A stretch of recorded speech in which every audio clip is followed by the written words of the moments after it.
Halo semua. Selamat datang kembali di channel ini, tempat di mana kisah-kisah kehidupan nyata dirangkai dengan penuh makna dan pelajaran berharga. Judul cerita yang akan kita dengarkan kali ini adalah Suami Selingkuh Saat Aku Hamil Tua. Aku melahirkan sendirian tanpa dia di sampingku, penyesalannya datang terlambat. Sebuah kisah tentang pengkhianatan, kesetiaan yang diuji, dan luka seorang istri yang harus berjuang sendiri di saat paling rapuh dalam hidupnya. Cerita ini bukan sekadar tentang perselingkuhan, tapi tentang bagaimana rasa percaya bisa runtuh, dan bagaimana penyesalan sering datang saat semuanya sudah terlambat. Sebelum kita masuk ke ceritanya, jangan lupa untuk subscribe channel ini.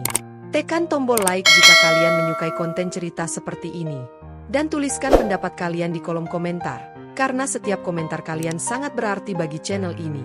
Dan jangan lupa juga, tekan tombol lonceng agar kalian tidak ketinggalan notifikasi setiap kali channel ini mengunggah cerita terbaru. Semoga cerita ini bisa menjadi pengingat bagi kita semua untuk lebih menghargai pasangan, keluarga, dan orang-orang yang setia mendampingi kita dalam keadaan apapun. Semoga kalian yang sedang diuji diberikan kekuatan, dan yang sedang bahagia selalu diberi rasa syukur. Sekarang, mari kita mulai ceritanya. Hujan turun sejak sore, rintiknya kini semakin rapat, mengetuk genting rumah kecil itu dengan bunyi teratur yang entah mengapa terasa menenangkan sekaligus menggelisahkan. Di ruang tamu yang lampunya temaram, Sinta duduk di ujung sofa, punggungnya bersandar hati-hati, satu tangan menopang pinggang, tangan lainnya mengusap perutnya yang besar. Napasnya ditarik dalam, lalu dilepas perlahan, mengikuti saran bidan yang sudah ia hafal di luar kepala. Jam dinding berdetak pelan. Tik, tik, tik. Setiap bunyinya seperti mengingatkan bahwa waktu terus berjalan, bahwa sebentar lagi hidupnya akan berubah selamanya. Sebentar lagi ya, nak, gumam Sinta lirih. Bibirnya melengkung tipis, senyum yang dipaksakan tapi penuh cinta. Kita tunggu ayah pulang dulu. Di luar, suara motor lewat sesekali, disusul gemericik air hujan yang memantul di aspal. Rumah itu terasa sepi, terlalu sepi. Biasanya jam segini Damar sudah pulang, menenteng plastik berisi buah atau sekadar martabak manis, lalu duduk di sampingnya sambil bertanya, "Masih kuat?" dengan nada bercanda. Sinta melirik ponselnya di meja. Tidak ada pesan baru. Tidak ada panggilan tak terjawab. Ia menelan ludah, mencoba menepis rasa tidak enak yang sejak tadi menggelayut di dada. Mungkin macet, katanya pada dirinya sendiri. Ia sering melakukan itu akhir-akhir ini, mencari alasan sebelum rasa curiga tumbuh lebih jauh. Ia berdiri perlahan, meringis kecil saat beban di perutnya bergeser. Langkahnya pelan menuju jendela. Dari balik kaca, lampu-lampu jalan tampak buram tersapu hujan. Ia menempelkan dahi ke kaca yang dingin, merasakan sensasi dinginnya menjalar, seolah membantu menenangkan pikirannya yang ribut. Sinta menarik napas lagi. Ingatannya melayang ke beberapa bulan terakhir. Damar memang berubah. Lebih sering pulang malam. Lebih sering sibuk dengan ponsel. Tapi setiap kali Sinta bertanya, jawabannya selalu sama. Kerjaan lagi banyak, Sin. Proyeknya lagi dikejar deadline. Kamu jangan kebanyakan pikiran. Kasihan bayinya. Kalimat terakhir itu selalu membuat Sinta terdiam. Ia tak ingin menjadi istri yang cerewet. Tak ingin menjadi perempuan yang dicap berlebihan hanya karena sedang hamil. Ia memilih percaya. Atau lebih tepatnya, memilih memaksa dirinya untuk percaya. Sinta kembali duduk. Ia mengusap perutnya lagi, kali ini lebih lama. Ada gerakan kecil dari dalam. Tendangan lembut, seolah bayi itu merespon sentuhannya. "Kamu jangan bandel ya," bisiknya, suara serak oleh emosi yang ditahannya. "Sebentar lagi kita ketemu." Pintu rumah tetap tertutup. Jam menunjukkan pukul 9 malam. Hujan belum juga reda. Sinta menggigit bibirnya, lalu meraih ponsel. Ia mengetik pesan. "Kamu di mana?" Hujan deras. "Aku tunggu." Pesan terkirim. Centang 2 abu-abu. Tidak dibalas. Sinta menatap layar itu lama, terlalu lama, sampai matanya terasa panas. Ia meletakkan ponsel kembali ke meja, seolah benda itu baru saja menyakitinya. Tangannya bergetar sedikit. Ia memeluk perutnya lebih erat, mencoba menahan perasaan asing yang mulai merayap pelan, seperti air hujan yang merembes masuk lewat celah atap. Dalam hati, Sinta berdoa. Bukan doa panjang, bukan doa rumit. Ia hanya berharap satu hal. Semoga semua baik-baik saja. Semoga malam ini hanya malam yang panjang. Semoga tidak ada kenyataan pahit yang menunggunya di balik pintu itu. Namun di saat yang sama, tanpa ia sadari, hujan di luar semakin deras. Angin mulai berembus lebih kencang. Dan sesuatu, entah apa, terasa sedang mendekat perlahan ke hidupnya, membawa perubahan yang tak akan bisa ia hindari. Ponsel itu kembali bergetar di atas meja kayu kecil. Suaranya memecah keheningan ruang tamu yang sejak tadi terasa menyesakan. Sinta yang sedang berusaha bangkit dari sofa refleks menoleh. Getarannya tidak sekali, 2 kali, lalu berhenti. Beberapa detik kemudian, bergetar lagi, lebih lama, seakan ada seseorang di ujung sana yang tak sabar menunggu jawaban. Sinta mengernyit. Itu bukan ponselnya. Ia melangkah perlahan, satu tangan menahan perut. Langkahnya hati-hati karena lantai sedikit dingin. Ponsel hitam milik Damar tergeletak di meja, layar menyala, menampilkan notifikasi yang belum sempat terkunci. Awalnya, Sinta hanya berniat mematikannya. Ganggu banget, gumamnya pelan. Nanti Damar marah kalau baterainya habis. Tangannya terulur. Namun tepat sebelum layar padam, matanya menangkap satu baris kalimat. Singkat, tapi cukup untuk membuat jantungnya seperti diremas. Kamu kangen aku juga kan?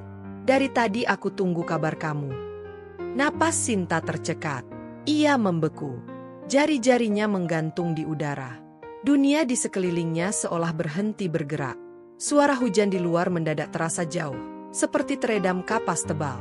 Ia menunduk lebih dekat ke layar, berharap matanya salah baca. Nama pengirimnya bukan nama yang ia kenal. Bukan rekan kantor yang sering disebut Damar. Bukan grup keluarga. Bukan siapa-siapa yang seharusnya mengirim pesan seperti itu pada seorang suami. Kangen. Sinta menelan ludah. Tangannya mulai gemetar. Kali ini tak bisa ia kendalikan. Dengan gerakan kaku, ia menyentuh layar.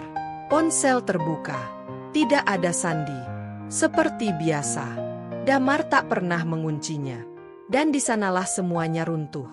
Deretan pesan memenuhi layar. Percakapan panjang. Terlalu panjang untuk disebut kebetulan. Kata-kata manis. Emoji hati. Janji bertemu. Keluhan tentang lelahnya Damar di rumah. Tentang istrinya yang katanya sensitif karena hormon. Mata Sinta bergerak cepat, membaca tanpa benar-benar ingin tahu, tapi tak sanggup berhenti. Aku nyaman kalau sama kamu. Kalau bukan karena dia hamil, mungkin semuanya lebih gampang. Sabar ya. Aku cari waktu. Setiap kalimat seperti pisau kecil yang menusuk pelan tapi dalam. Sinta merasa dadanya sesak. Napasnya pendek-pendek. Ia duduk perlahan di kursi, takut kakinya tak lagi kuat menopang tubuhnya. Jadi, selama ini, suaranya nyaris tak keluar. Hanya bisikan kosong yang menguap di udara. Air mata jatuh satu persatu, membasahi layar ponsel. Ia buru-buru mengusapnya. Entah kenapa merasa bersalah karena air matanya menyentuh benda milik suaminya. Tangannya gemetar semakin hebat saat ia menggulir layar ke atas, membaca tanggal, jam, detail kecil yang tak bisa lagi disangkal. Ini bukan baru kemarin. Ini sudah berbulan-bulan. Sinta menutup mulutnya dengan tangan, menahan isak agar tak pecah. Perutnya terasa mengeras. Ia refleks mengusapnya, panik. Maaf, katanya terbata-bata, bukan pada Damar, tapi pada bayi di dalam kandungannya. Ibu nggak apa-apa. Ibu tenang. Ibu kuat. Ia menarik napas panjang, berusaha menenangkan diri. Ia tahu ia tak boleh histeris. Ia tahu emosinya bisa membahayakan janin. Tapi bagaimana caranya tenang ketika seluruh dunianya baru saja runtuh dalam hitungan detik? Dari kejauhan, terdengar suara motor berhenti. Lampu depan menyorot lewat celah jendela. Ada bunyi langkah kaki di teras. Kunci beradu di lubangnya. Sinta menoleh ke arah pintu dengan mata basah dan tangan masih menggenggam ponsel itu erat. Terlalu erat, seolah jika ia melepasnya sekarang, ia akan kehilangan bukti bahwa semua ini nyata. Pintu mulai terbuka. Dan saat itulah Sinta sadar, ia hanya punya 2 pilihan. Menghadapi kebenaran sekarang juga, atau menyimpannya sendirian demi bayi yang sedang ia kandung, sementara langkah Damar semakin mendekat ke dalam rumah. Pintu tertutup kembali dengan bunyi pelan, nyaris tak terdengar di tengah hujan yang masih jatuh tanpa henti. Damar berdiri di ambang ruang tamu, melepas sepatu sambil menghela napas panjang. Jaketnya basah, rambutnya sedikit kusut. Ia tampak lelah. Atau setidaknya, berpura-pura lelah. Sin, panggilnya sambil melirik ke arah sofa. Sinta menoleh perlahan. Ponsel itu sudah kembali tergeletak di meja, Posisinya persis seperti semula. Seakan tak pernah disentuh. Seakan tak pernah menghancurkan hati seseorang. Wajah Sinta pucat, tapi ia memaksakan senyum kecil. Senyum yang terasa asing di wajahnya sendiri. "Kamu hujan-hujanan," katanya pelan. Suaranya nyaris normal. Hampir sempurna. "Kenapa nggak bilang? Aku bikinin teh hangat." Damar terdiam sejenak, menatapnya, seolah mencari sesuatu di wajah istrinya. Mungkin tanda curiga. Mungkin amarah.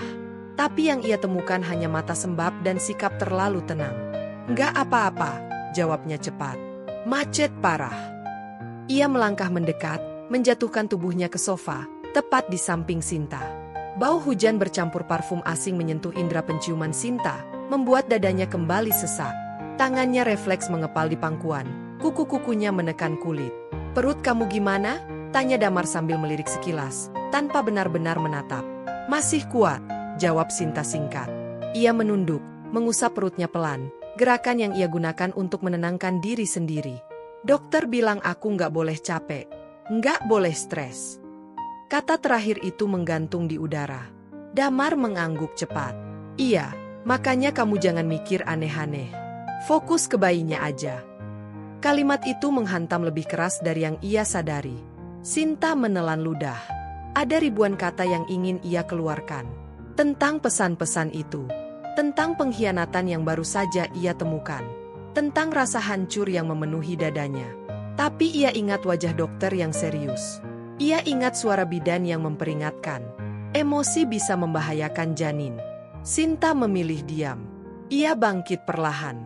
"Aku ke kamar dulu. Capek." "Oh, iya." Damar berdiri setengah, seolah ingin membantu, lalu duduk kembali. "Istirahat ya." Sinta melangkah menuju kamar, setiap langkah terasa berat. Begitu pintu tertutup, senyumnya runtuh. Ia bersandar di balik pintu, menutup mulutnya dengan tangan agar isaknya tak terdengar. Air matanya jatuh deras, bahunya bergetar hebat, tapi tak ada suara yang keluar. Ia berjalan tertatih ke tepi ranjang, duduk, lalu berbaring miring dengan satu tangan memeluk perutnya erat. "Ibu diam ya, nak," bisiknya dengan suara pecah. "Ibu tahan. Demi kamu."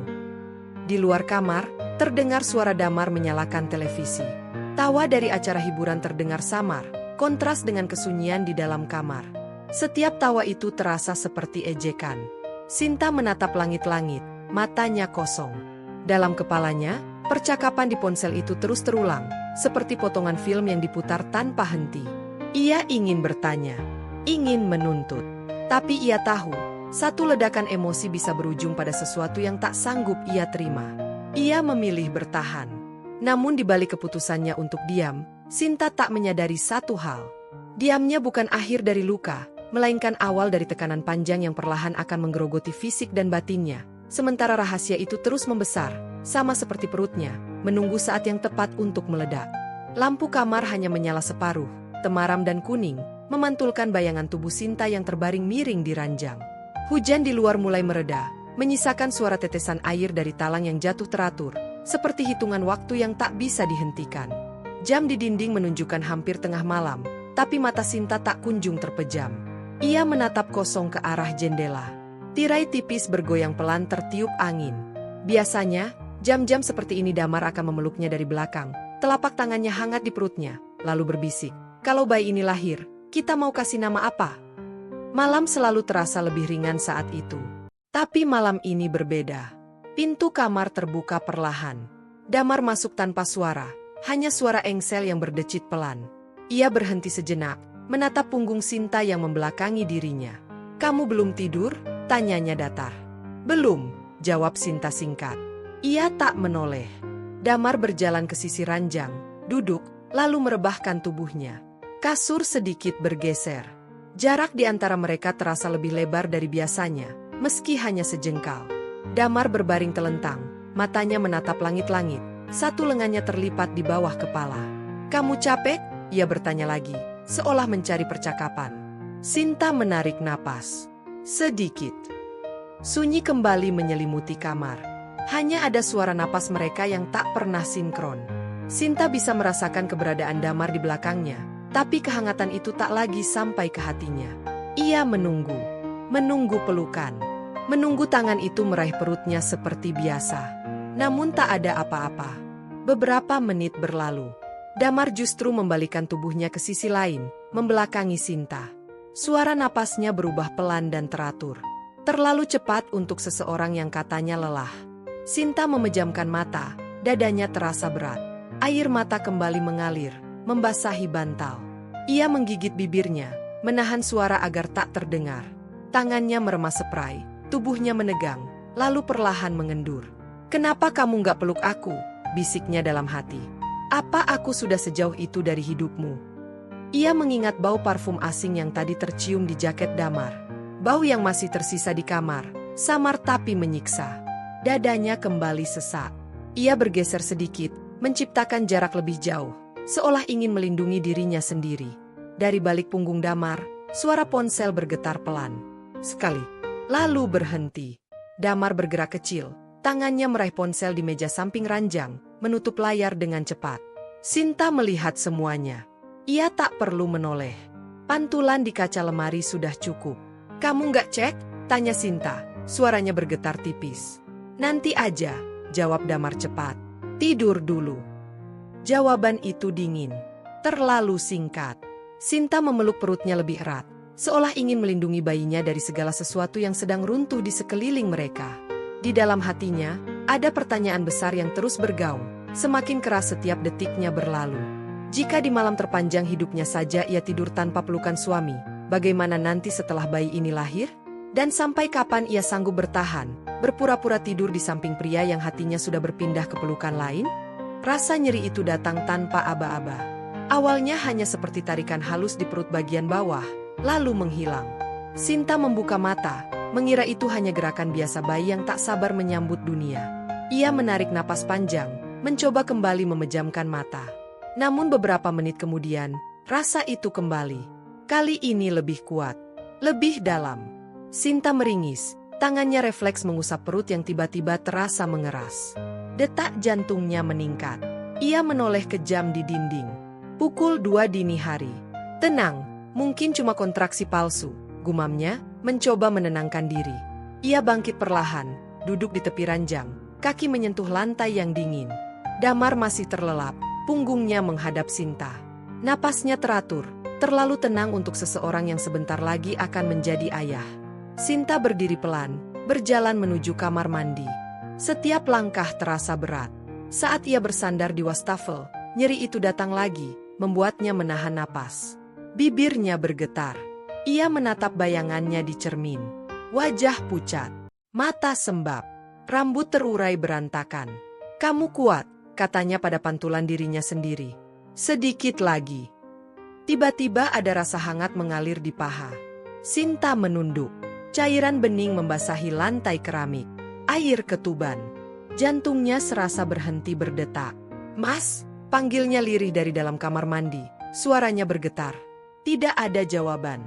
Ia memanggil lagi, kali ini lebih keras. "Mas, bangun." Damar bergerak, menggeliat malas. "Kenapa sih?" gumamnya setengah sadar. "Mas, ketubanku pecah," kata Sinta cepat, menahan napas karena kontraksi berikutnya datang lebih kuat, memaksa tubuhnya membungkuk. Damar langsung duduk, matanya membesar. "Apa? Sekarang?" "Iya, sakit, Mas." Suara Sinta pecah, air mata jatuh tanpa bisa dicegah. Damar meloncat dari ranjang, panik. "Aduh, kenapa nggak dari tadi bilang? Tunggu, tas bayi mana?" Aku nggak bisa berdiri lama." Sinta terengah, tangannya mencengkeram tepi pintu. Damar berlarian ke sana kemari, suaranya meninggi. "Kunci mobil di mana?" "Sin, kamu kuat ya, sebentar lagi." Kata-katanya terdengar jauh. Sinta fokus pada napasnya. Tarik, hembuskan. Sakit itu datang bergelombang, lebih sering, lebih tajam. Ia memejamkan mata, mencoba mengingat semua yang pernah diajarkan bidan. Di perjalanan menuju rumah sakit, hujan kembali turun. Lampu-lampu jalan berkelebat di balik kaca mobil yang basah. Sinta menggenggam pegangan pintu erat, tubuhnya bergetar setiap kontraksi datang. "Mas, jangan ninggalin aku," katanya lirih, matanya terpejam. Iya, aku di sini," jawab Damar, tapi tangannya tetap sibuk memegang setir, matanya sesekali melirik ponsel yang bergetar di dashboard. Sinta melihat itu. Sekilas. Cukup untuk membuat hatinya kembali nyeri, bahkan lebih dari kontraksi yang sedang ia rasakan. Di antara sakit fisik dan luka batin, Sinta sadar satu hal. Malam ini bukan hanya tentang melahirkan seorang anak. Ini juga tentang apakah ia sanggup bertahan menghadapi kenyataan yang akan segera memaksa mereka semua pada titik tak bisa kembali lagi. Lampu-lampu rumah sakit menyala terang, putih dan dingin, menusuk mata Sinta yang setengah terpejam. Bau antiseptik memenuhi udara, bercampur dengan suara langkah kaki tergesa, roda berangkar yang berdecit, dan sesekali erangan pasien lain yang terdengar dari balik tirai. Sinta terbaring di kursi roda, tubuhnya gemetar, keringat dingin membasahi pelipisnya. Tarik napas, Bu, pelan, ya, bagus. Suara perawat terdengar tenang, mencoba menstabilkan situasi. Sinta mengangguk lemah. Tangannya mencengkeram sisi kursi roda. Kontraksi datang lagi, membuatnya menjerit tertahan. Aduh, Mas, panggilnya lirih. Damar berjalan di sampingnya, wajahnya pucat, rahangnya mengeras. Iya, aku di sini, katanya cepat, tapi matanya tak benar-benar menatap Sinta.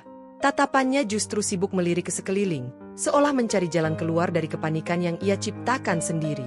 Begitu sampai di depan ruang bersalin, perawat menghentikan langkah mereka. Pak, silakan tunggu di luar. Kami akan periksa pembukaannya dulu. Mas, jangan jauh-jauh, kata Sinta cepat, suaranya penuh takut. Damar mengangguk. Aku di sini. Tenang. Kursi roda didorong masuk, tirai ditutup. Sinta menoleh ke belakang, berusaha menangkap wajah suaminya untuk terakhir kali sebelum pintu itu tertutup. Mata mereka sempat bertemu. Ada ketakutan di mata Damar, tapi juga sesuatu yang lain. Keraguan. Di koridor yang dingin dan panjang, Damar berdiri sendirian. Ia menyandarkan punggung ke dinding, mengusap wajahnya kasar. Napasnya terengah. Baru beberapa detik berlalu, ponselnya kembali bergetar di saku celana. Sekali, dua kali, lalu dering panjang. Damar menatap layar. Nama itu muncul lagi. Jantungnya berdegup keras. Ia mengangkat telepon, menjauh beberapa langkah dari pintu ruang bersalin. Iya, katanya pelan, hampir berbisik. Kamu di mana? Suara wanita di seberang terdengar tajam. Tak sabar. Kamu janji datang malam ini. Aku nunggu dari tadi. Aku lagi di rumah sakit, jawab Damar gugup. Istriku mau melahirkan. Hening sejenak. Lalu tawa kecil terdengar. Ding. Oh, jadi aku selalu nomor 2. Ya, bukan gitu. Damar mengusap rambutnya frustasi. Sekarang situasinya darurat. Darurat buat kamu atau buat dia.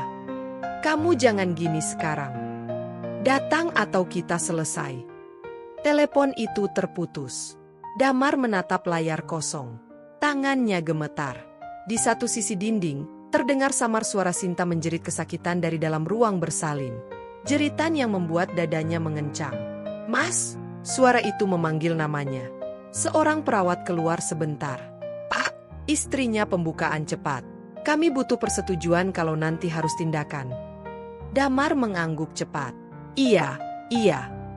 Perawat kembali masuk. Damar berdiri terpaku di koridor. Di satu sisi, pintu ruang bersalin. Di sisi lain, pintu keluar rumah sakit yang mengarah ke parkiran. Ia melangkah satu langkah ke depan, lalu berhenti. Napasnya berat, tangannya mengepal, lalu membuka lagi. Suara ponselnya bergetar sekali lagi. Pesan singkat masuk. Kalau kamu pergi sekarang, jangan pernah cari aku lagi. Damar menutup mata. Di balik pintu ruang bersalin, Sinta kembali menjerit, kali ini lebih keras, lebih putus asa. Nama Damar terucap dari bibirnya di antara tangis dan rasa sakit yang tak tertahankan. Dan di koridor itu, di bawah lampu putih yang dingin, Damar harus memilih. Melangkah ke satu pintu akan mengubah hidupnya selamanya. Tapi sebelum kakinya benar-benar bergerak, ia sadar, apapun pilihannya malam ini, tidak akan ada jalan pulang seperti semula. Suara pintu tertutup keras di belakang Damar, entah disengaja atau tidak, saat ia akhirnya melangkah menjauh dari koridor itu. Lampu di ruang bersalin terasa lebih terang dari sebelumnya, menyilaukan mata Sinta yang basah oleh air mata dan keringat.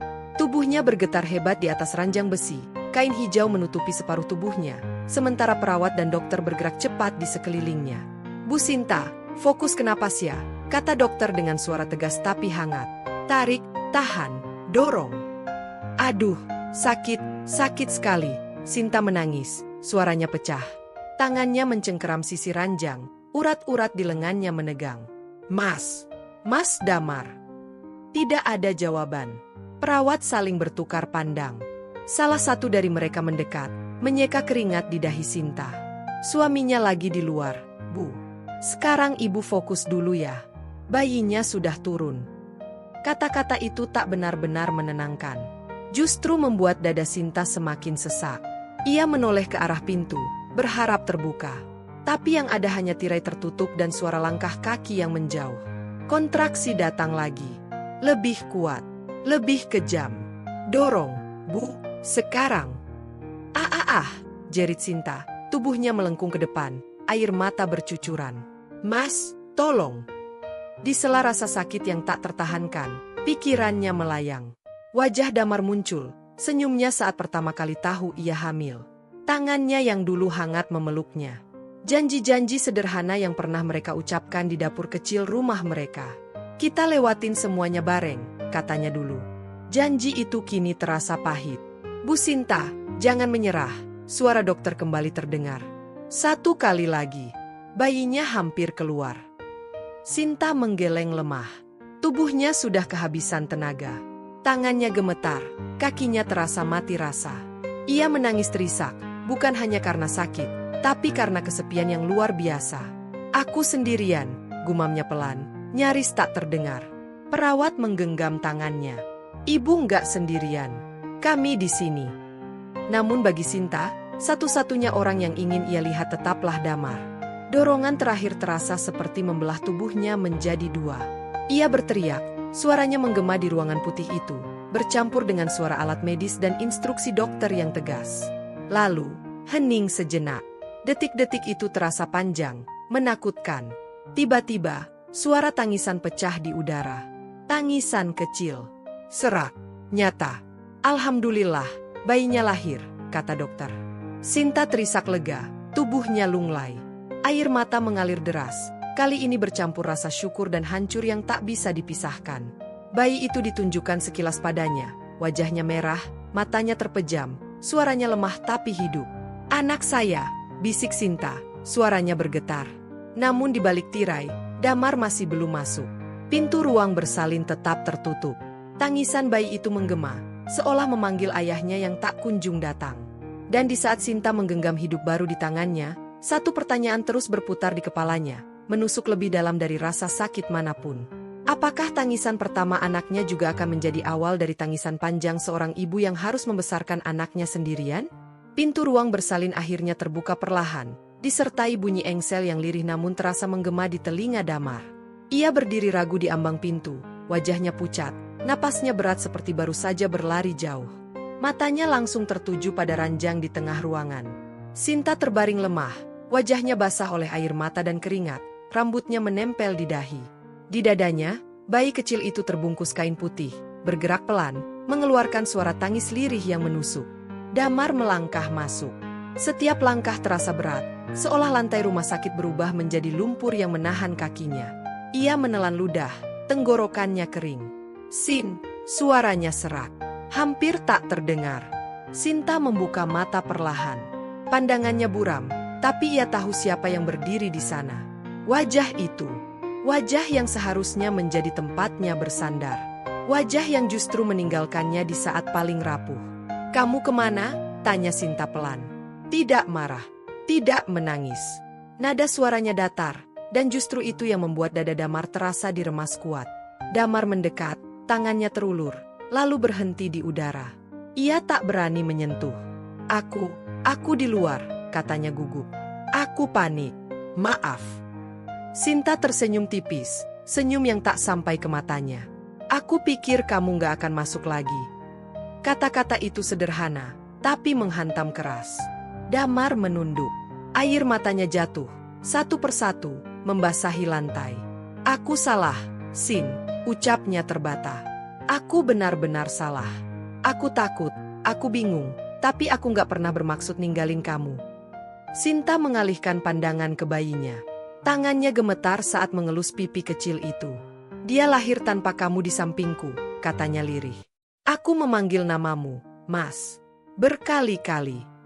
Perawat di sudut ruangan terdiam, memilih menjauh, memberi ruang bagi luka yang sedang terbuka lebar.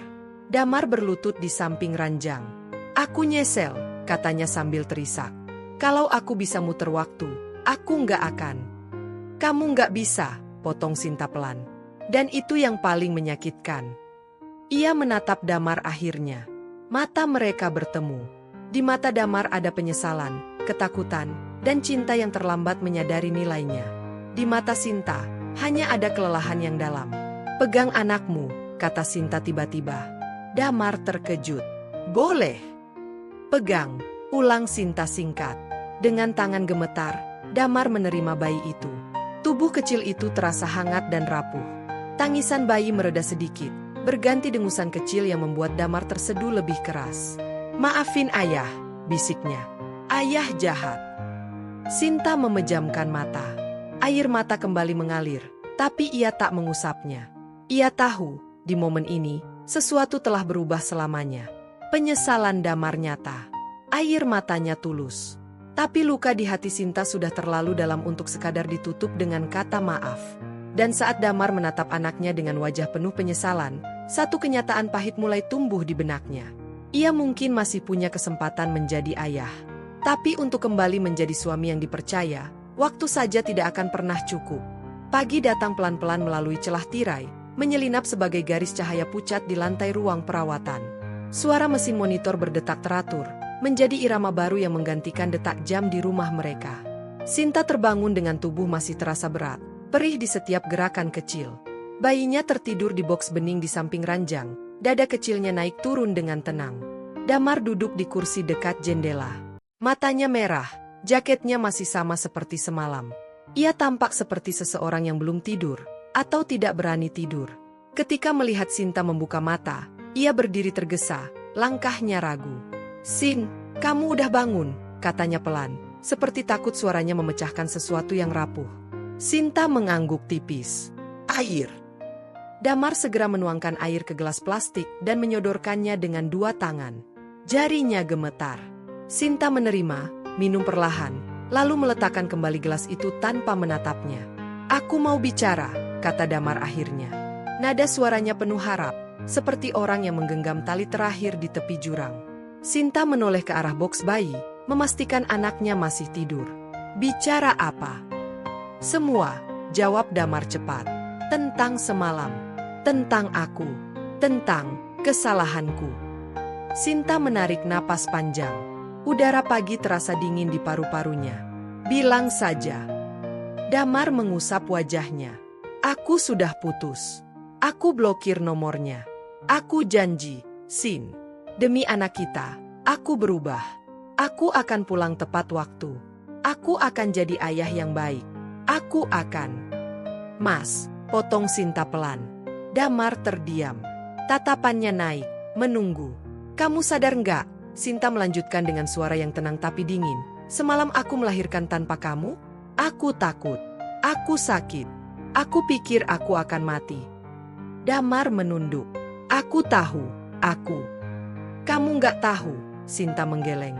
Kalau kamu tahu, kamu nggak akan ragu di koridor itu. Hening menyelimuti ruangan. Monitor berdetak. Di luar, suara troli perawat lewat, roda-rodanya berdecit pelan. Damar berlutut lagi. Gerakan yang sama seperti semalam, tapi terasa berbeda. Aku mohon, katanya, suaranya parau. Kasih aku kesempatan. Sekali ini saja. Aku nggak mau kehilangan kalian. Sinta menatapnya lama. Wajah yang dulu ia cintai. Mata yang dulu membuatnya yakin. Sekarang hanya menyisakan bayangan orang yang pernah ia percaya. Kamu tahu kenapa janji kamu sekarang gak ada artinya? Tanya Sinta pelan. Damar menggeleng. Karena janji itu datang setelah semuanya hancur, jawab Sinta. Janji itu datang setelah aku sendirian. Setelah anak ini lahir tanpa ayahnya di sisiku. Air mata Damar jatuh. Aku bisa menebusnya. Beberapa hal gak bisa ditebus, kata Sinta lembut, tapi tegas. Hanya bisa diterima, atau ditinggalkan. Ia mengalihkan pandangan ke bayinya yang mulai bergerak kecil. Tangis pelan terdengar. Sinta tersenyum tipis, naluri keibuannya mengambil alih. Ia bangkit perlahan, menggendong anaknya dengan hati-hati. "Lihat dia, Mas," kata Sinta tanpa menoleh. "Dia butuh ketenangan. Dia butuh ibu yang kuat. Dan aku nggak tahu, apakah aku bisa kuat kalau terus hidup dengan rasa curiga." Damar berdiri, mendekat setengah langkah. "Aku akan buktikan." Sinta berhenti bergerak. Ia menoleh. Tatapan mereka bertemu lagi, kali ini lebih lama. "Bukti itu butuh waktu," katanya. "Dan waktu adalah satu-satunya hal yang aku nggak punya untuk mengulang rasa sakit." Sinta membelakangi Damar, menimang bayinya. Tangis kecil itu perlahan mereda. Di belakangnya, Damar berdiri terpaku, menyadari bahwa kata-kata yang ia susun semalaman tak mampu menembus satu tembok yang telah berdiri kokoh di hati istrinya. Dan di pagi yang seharusnya penuh harapan itu, Damar mulai memahami kenyataan paling pahit. Ia masih berada di ruangan yang sama dengan keluarganya, tapi jarak di antara mereka kini terasa lebih jauh daripada sebelumnya, dan mungkin tak akan pernah bisa ia lewati lagi. Sore itu, cahaya matahari masuk miring ke dalam ruang perawatan, membentuk bayangan panjang di lantai yang dingin. Suasana rumah sakit mulai lengang, hanya tersisa suara langkah perawat yang sesekali lewat dan tangisan bayi dari kejauhan. Sinta duduk di tepi ranjang, menggendong bayinya yang baru selesai menyusu. Wajah kecil itu terlihat damai, sama sekali tak tahu bahwa dunia yang menunggunya tidak sesederhana yang seharusnya. Damar berdiri di dekat pintu, memegang tas kecil berisi perlengkapan bayi. Ia sudah lama di sana, seakan menunggu sesuatu, atau mungkin menunggu Sinta berubah pikiran. "Kita pulang besok," kata Damar akhirnya, mencoba memecah keheningan. "Aku sudah urus semuanya." Sinta mengangguk pelan, matanya tetap tertuju pada anaknya. "Aku tahu. Aku akan ambil cuti," lanjut Damar cepat. "Aku mau di rumah. Bantu kamu. Bantu urus dia." Sinta tersenyum tipis. "Kamu bisa jadi ayah yang baik." Damar menatapnya penuh harap. "Dan suami?" Pertanyaan itu menggantung di udara. Sinta menghela napas panjang. Ia mengusap punggung bayinya dengan lembut, gerakan pelan yang penuh kehati-hatian, seolah setiap sentuhan adalah janji yang tak ingin ia hianati. "Aku sudah mikir dari semalam," kata Sinta akhirnya. "Bukan karena marah. Bukan juga karena dendam." Damar mendekat setapak. "Terus." "Aku pergi," jawab Sinta pelan, tapi jelas. Wajah Damar berubah. "Pergi kemana?"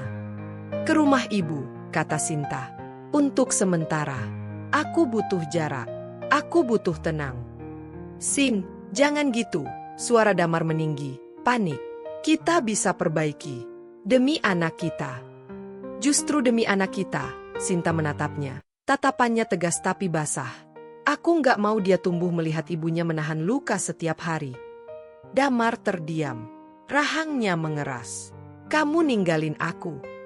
Sinta menggeleng. "Aku menyelamatkan diriku." Tangisan bayi kecil terdengar lagi, memecah suasana. Sinta menepuk pelan punggungnya. "Tenang, Nak. Ibu di sini." Damar menutup wajahnya dengan kedua tangan. Bahunya bergetar. "Aku nggak siap kehilangan kalian." "Kamu nggak kehilangan anakmu," jawab Sinta lembut. "Kamu tetap ayahnya. Tapi untuk jadi suamiku lagi, aku belum tahu." Perawat masuk, memberitahu bahwa mereka sudah boleh pulang keesokan harinya. Sinta mengangguk, mengucapkan terima kasih. Saat perawat pergi, ruangan kembali sunyi. Sinta berdiri perlahan, mengemas barang-barangnya. Setiap lipatan baju bayi terasa seperti keputusan yang semakin nyata. Damar membantu tanpa bicara, gerakannya kaku, matanya sesekali mencuri pandang ke arah Sinta. Sebelum keluar ruangan, Sinta berhenti. Ia menoleh, menatap Damar sekali lagi. "Aku berharap kamu benar-benar berubah," katanya. "Bukan untuk aku, tapi untuk dia." Damar mengangguk, air matanya jatuh. "Aku janji." Sinta tidak menjawab. Ia melangkah keluar, mendorong boks bayinya perlahan menyusuri lorong rumah sakit. Setiap langkah terasa berat, tapi juga ringan. Berat karena kehilangan. Ringan karena kejujuran pada dirinya sendiri. Di lorong itu, Sinta tahu hidupnya tidak akan mudah. Tapi ia juga tahu satu hal yang pasti. Ia memilih jalan ini bukan karena lemah, melainkan karena ia cukup kuat untuk melindungi dirinya dan anaknya, meski harus berjalan tanpa kepastian tentang apakah cinta lama masih punya tempat untuk kembali.